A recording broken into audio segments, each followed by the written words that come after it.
Atenção! Começa agora uma teleaula de Física do ensino médio. Você vai assistir a teleaula de número 31. Bons estudos!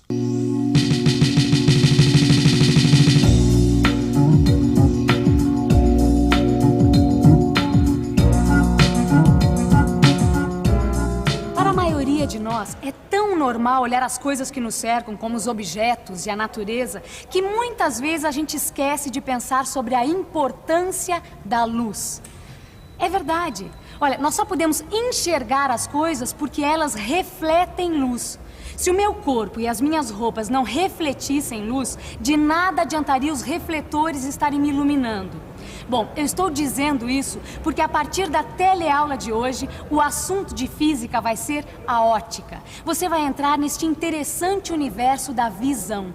Você vai estudar os fenômenos relacionados com a propagação da luz e muitas outras coisas dentro deste tema. E na teleaula de hoje, você vai começar aprendendo os princípios da ótica geométrica e vai conhecer como esses princípios afetam nossa vida cotidiana. E agora, muita atenção. Luz, câmera, ação. A nossa teleaula está apenas começando.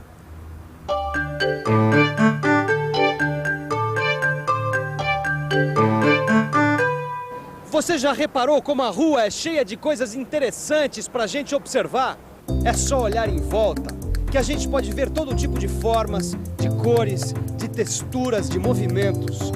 E como você já sabe, nós só podemos ver tudo isso porque essas coisas todas refletem ou emitem luz. E se eu perguntasse como a luz chega até os nossos olhos, você saberia responder?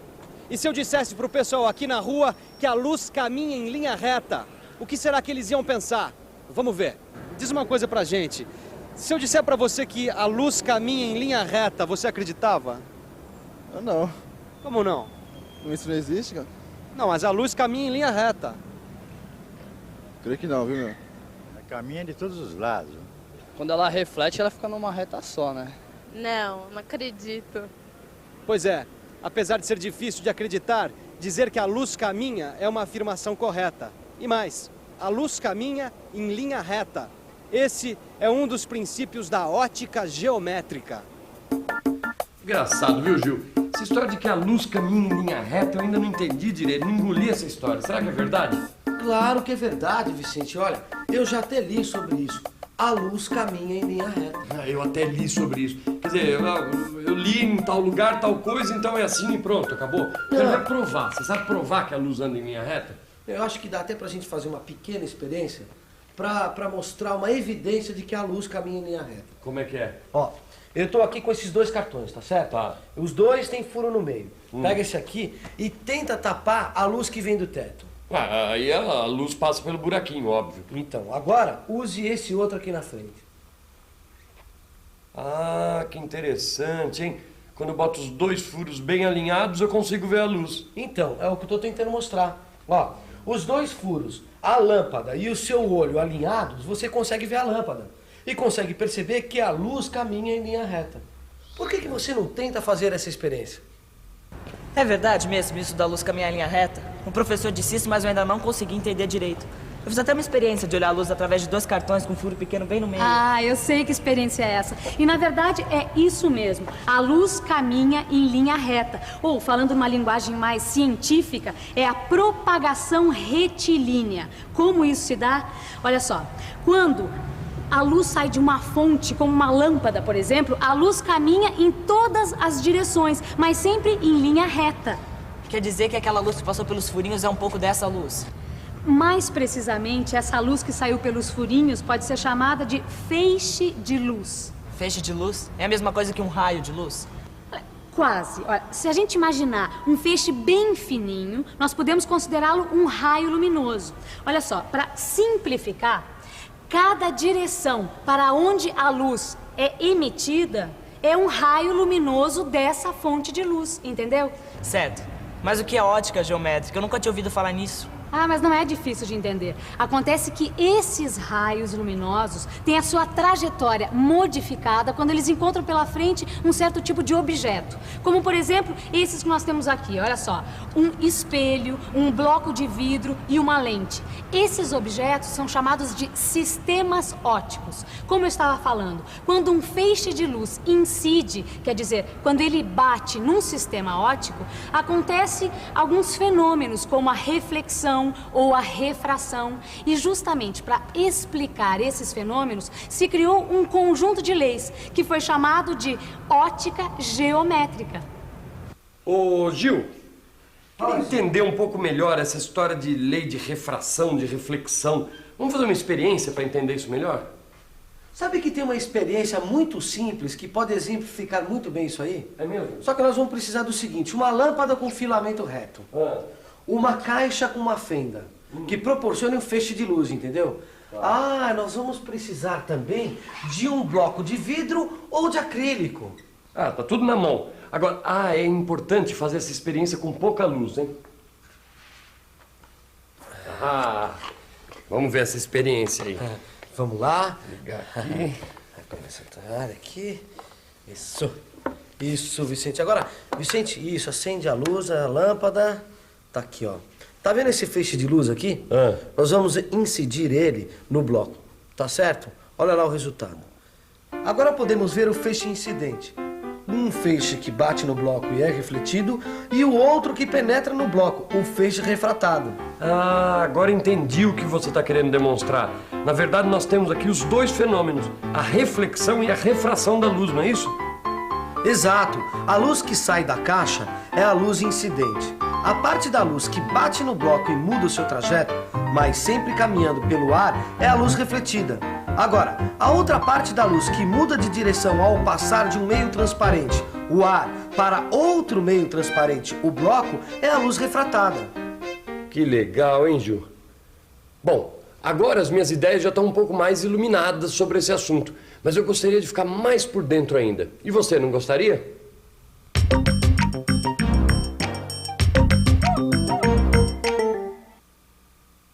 No lugar de falarmos em feixes luminosos, vamos falar em raios luminosos. Veja o que acontece. O ponto I, onde o raio incidente toca o bloco de acrílico, é chamado de ponto de incidência. Agora vamos medir os ângulos que fazem esses raios. Mas para isso vamos precisar de uma referência. Poderíamos, por exemplo, traçar uma perpendicular à superfície do prisma, passando pelo ponto de incidência. Esta perpendicular é chamada normal, e o plano formado pela normal e o raio de incidência é chamado de plano de incidência. Neste plano de incidência estão, portanto, o raio incidente, a normal, o raio refletido e o raio refratado. A partir destes dados, já é possível formular algumas leis. As leis da reflexão, neste caso, são duas. Primeira, o raio refletido está no plano de incidência. Segunda, o raio refletido forma com a normal um ângulo igual ao que esta forma com o raio incidente. E também são duas as leis da refração. A primeira diz que o raio refratado está no plano de incidência. E a segunda fala que se chamarmos de I, o ângulo de incidência, e de R, o ângulo de refração, vamos ter que a razão entre o seno de I e do seno de R vai ser igual a uma constante que depende dos meios. Em outras palavras, isto quer dizer que um raio luminoso, ao passar do ar para a água, é desviado de um modo. E se passasse do ar para o vidro, teria um desvio diferente. Moça, por favor, você podia dizer pra gente o que é isso daqui? Um copo com água e o lápis dentro. Você não acha que tem nada estranho aqui? Você não acha que a imagem desse lápis está meio distorcida? Parece que o lápis está quebrado. É isso mesmo, você sabe por quê? Não. Eu vou explicar. Isso daqui é um exemplo simples da imagem de um objeto que sofre refração. A gente tem essa impressão de que o lápis está quebrado quando entra na água, porque a luz sofre uma refração quando passa pelo vidro e pela água do copo. Só que para os nossos olhos, essa parte do lápis que está distorcida pela refração é uma fonte de luz idêntica à parte do lápis que está fora da água. Quer dizer, dá para chamar as duas partes do lápis de objetos reais. Quando nós olhamos essa árvore, nós somos capazes de vê-la porque ela é uma fonte de luz. A luz não é própria da árvore. Ela vem do sol, bate na árvore, é refletida e atinge os nossos olhos. Quer ver outra coisa? Vamos supor que a luz que parte de um objeto, como por exemplo, eu mesmo, incide sobre um sistema óptico, como por exemplo a lente dessa câmera que está me focalizando agora. A lente da câmera vai formar uma imagem deste objeto, que sou eu. A ótica geométrica vai determinar as características dessa imagem, se ela está mais próxima ou mais distante do que o objeto, se ela é maior do que o objeto. Como para os nossos olhos, tanto faz se a imagem que nós estamos vendo é o objeto, nós podemos usar sistemas ópticos como uma extensão da nossa visão. Assim, sem sair do lugar, eu posso me afastar de você e no instante seguinte, eu posso me aproximar de você sem fazer o menor esforço. Viu só? Deu para entender como é importante o estudo da visão? Mas e as sombras? Como é que ficam as sombras na ótica geométrica? Olha, boa observação. Na verdade, a sombra é uma consequência direta do princípio da propagação retilínea da luz. Exatamente o que nós estávamos falando agora há pouco. Como assim?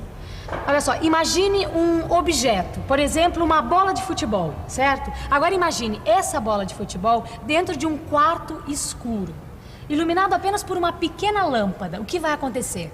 Vai criar a sombra da bola, certo? Certíssimo. A luz que sai da lâmpada se propaga em linha reta para todas as direções, incide sobre a bola, criando uma sombra na parede e uma região de sombra na parte da bola que não está sendo atingida pela luz.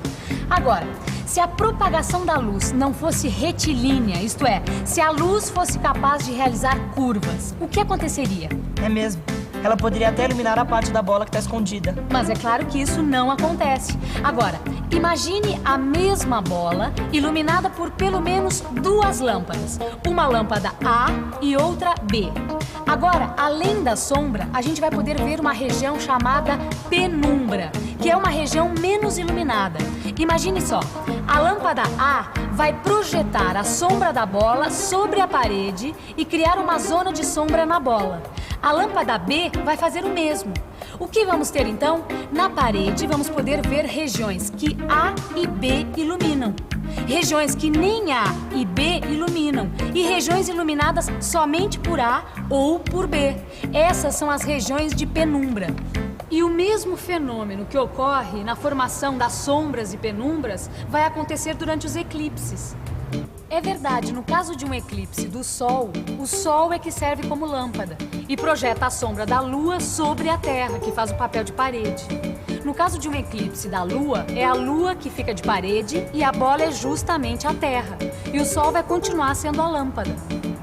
Bom, tudo isso que você viu é assunto da ótica geométrica.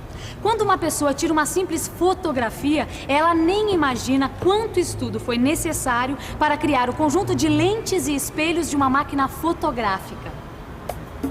Que legal, Gil, deu certo! Parece que você está dentro de uma câmera fotográfica. Que barato! Ô, Gil, nós temos uma câmera escura. Então, se você acha difícil fazer essa experiência, você se enganou, você mesmo pode fazer em sua casa. Agora, basta uma simples caixa de sapato e outros materiais, não é mesmo, Vicente? E no seu livro de física, você vai encontrar todos os detalhes de como fazer uma câmera escura, que na verdade é o princípio da câmera fotográfica. Agora, por hoje nós vamos ficar por aqui, porque depois de tanta reflexão, de tanta refração, é hora da revisão, meu chapa. Até a próxima. Até. E atenção, se liga aí que é a hora da revisão. Na teleaula de hoje, você aprendeu noções sobre ótica geométrica e constatou que a luz anda em linha reta. Viu que a luz pode sofrer refrações e reflexões e que podemos explicar as sombras e penumbras dos objetos usando o princípio de propagação retilínea da luz. Nunca é demais lembrar a importância do seu livro de física para o aprofundamento de tudo que você viu aqui, na teleaula. Lá, você vai encontrar explicações detalhadas das experiências, além de poder resolver vários exercícios que vão ajudar você a ficar firme na matéria. Tá bom? Até a próxima e tchau!